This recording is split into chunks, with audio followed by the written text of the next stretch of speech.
Hello, I'm Ellen Vandermeid, Head of Enrichment Programs for the Kirk Newman Art School, and it is my pleasure to introduce to you today AnaLuz Sainz Rodriguez. AnaLuz is one of our current ceramics residents and is a Mexican-American artist whose work is deeply rooted in the richness of both cultures. Her ceramic practice is a tribute to heritage, identity, and resilience, an expression of gratitude to her ancestors and family whose support and sacrifices have shaped her path. Through clay, AnaLuz honors their legacy and explores the beauty and complexity of a blended cultural experience. I'd now like to invite AnaLuz to the podium.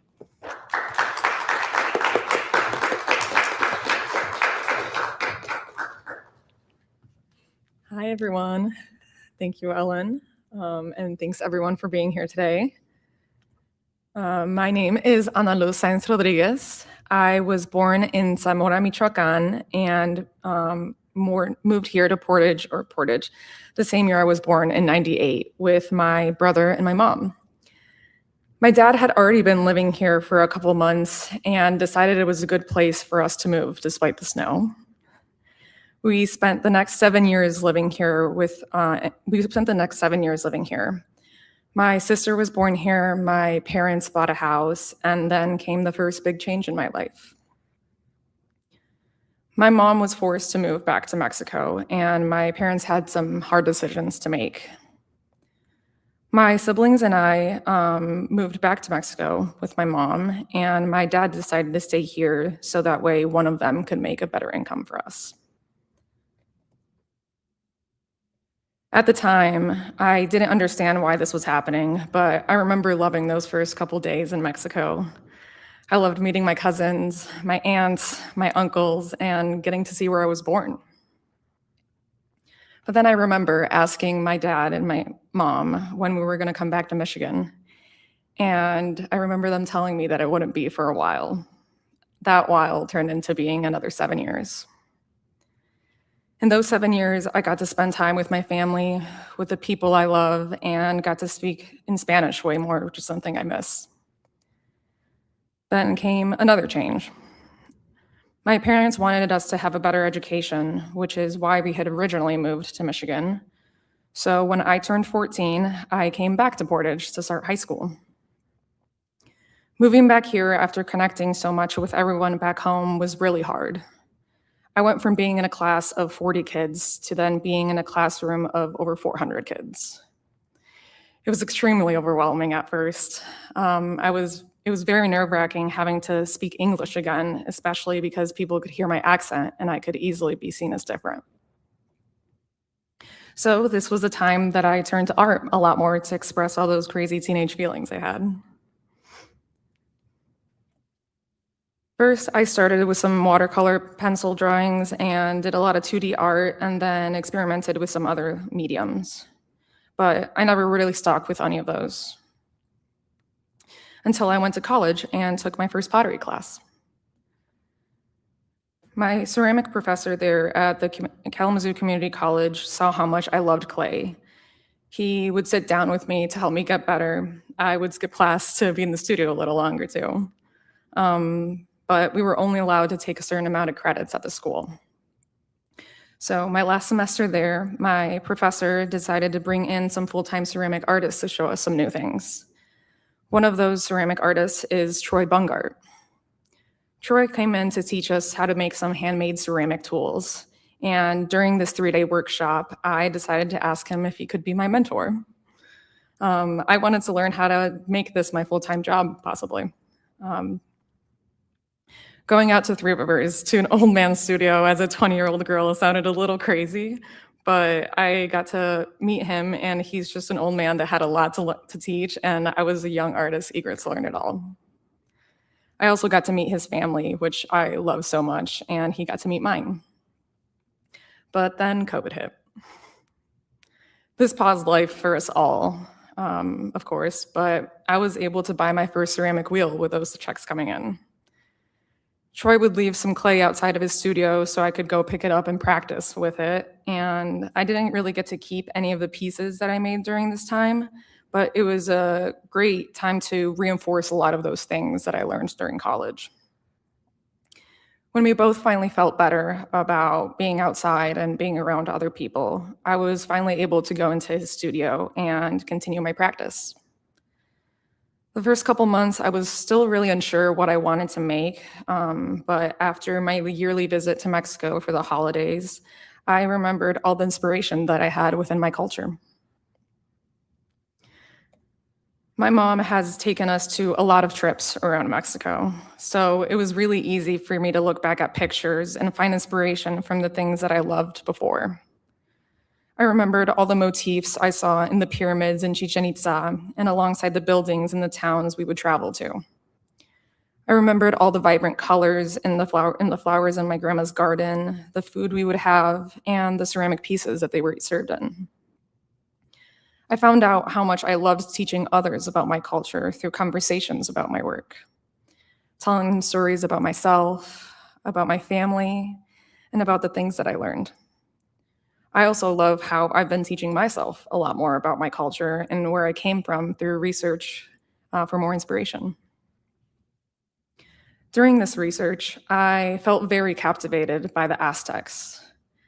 I was drawn to the symbolism that they had in their clothing, in their tapestries, and even in the ceramic pieces that they would eat and drink from. So this is where I started making my first line of work. In these pieces, you can see that there is a motif that you might know as the Greek key, but in Mexico, we know it as Sicalcoluki. I started drawing out this motif and loved the repetition of it. I loved how it played with the glazes that I would apply to it, and I wanted to make it a little bit easier for myself to put this design into clay. So I drew it out on Illustrator and had a CNC router engrave it into a plaster mold. This way I was able to press the clay into the mold and was able to repeat it very easily. So from this mold, I made mugs, I made tiles, and I even made cute little jars. Next came my cántaros. Cántaros are a common piece that is used in Mexico to hold water. The cup that sits on top is what you would drink out of, and the cántaro is what holds the water. You place the cup back on top of the cántaros to not let any things get into it, bugs and other things. This form I throw on the wheel as well as the cup, and I just love playing with the curves of the cántaro, making these two pieces look like it's almost one cohesive piece. Then I started making my face vessels. These were inspired by the Aztec masks, which were commonly used during ceremonies to represent their gods. I didn't want to make an exact replica of these masks. I was trying to figure out how I could make them my own. And in one of my visits to Mexico, I was walking through the market in town and saw how all the farmers were working extremely hard to bring food to our plates. And I remembered the story of my dad. My dad dropped out of middle school and because he had to find ways to make money for his family to eat. In Mexico, it was extremely easy to get a job picking fruits or veggies. So he went out to the fields to pick strawberries to make money for his family. So I started making these to tell my dad's story and the story of many other kids like him. I took lots of pictures and practiced sculpturing miniature fruits and veggies, avocados, peppers, and corn, and so on. Working on these was very exciting. And then I came here.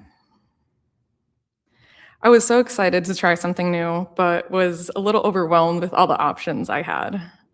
At first, I continued making my old work, but I got bored very quickly. Making the same round pieces felt a little repetitive. So I started drawing out some ideas on how I could make a form that wasn't round. I went back and looked through pictures and came across the pyramids I fell in love with in Chichen Itza, as well as the goddess Coatlicue.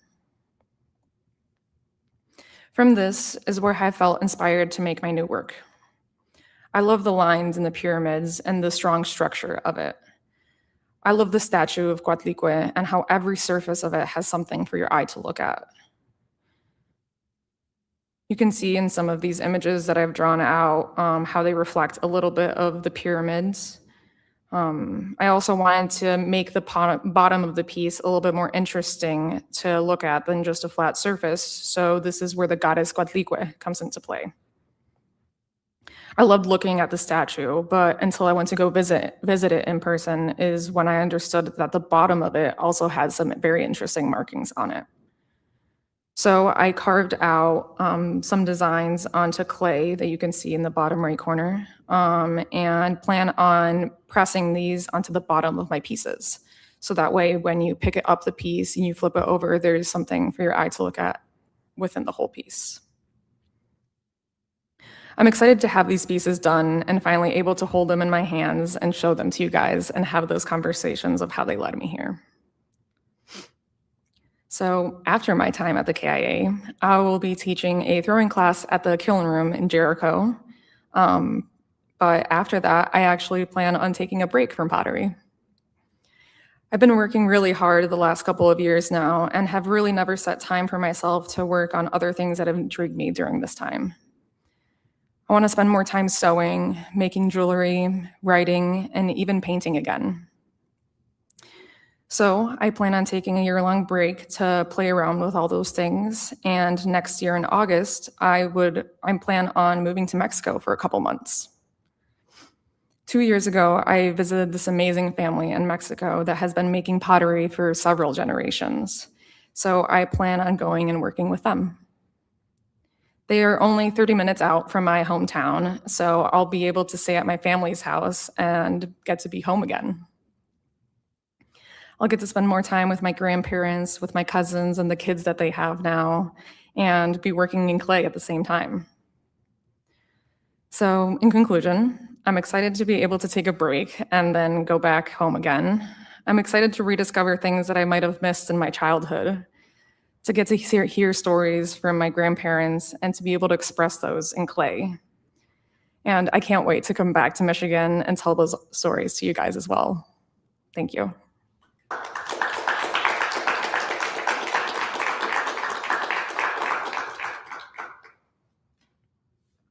Questions?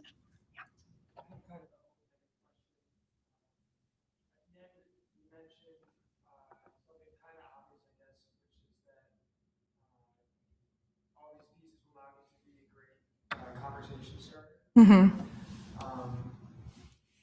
Whoever's interacting with them. And I also know you're currently a barista, and I feel like there's maybe a connection here with your food and drink as you talked about, and I think a lot of connection that comes with the culture of your coffee together.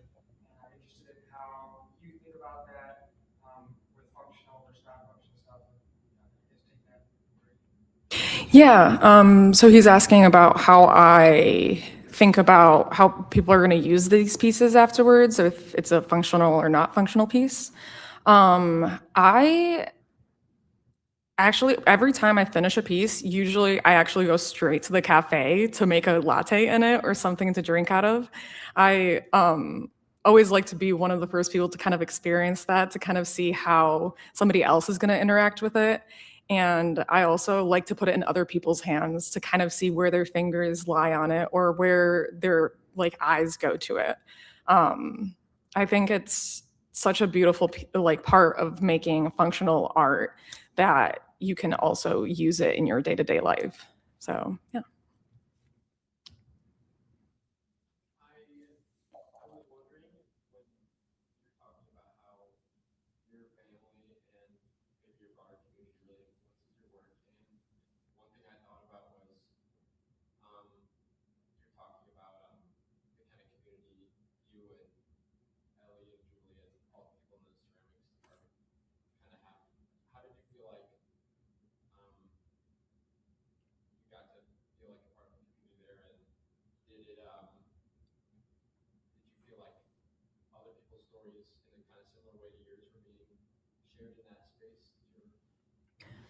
Yeah, so you're asking like kind of how the people around here at the KIA kind of influenced my work?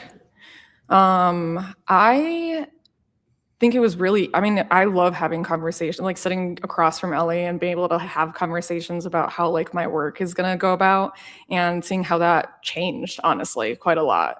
At first, I actually planned on doing a lot more sculptural pieces, but found it a little bit hard to do so. And while I was talking to Ellie, she was like, go back to what you know. Like, you already know how to make functional pieces. This is something that you're comfortable with, and just experiment with maybe trying something different. So yeah, it was awesome, honestly, getting to come back to a classroom and getting to see how that like evolved my work. Yeah. Any other questions?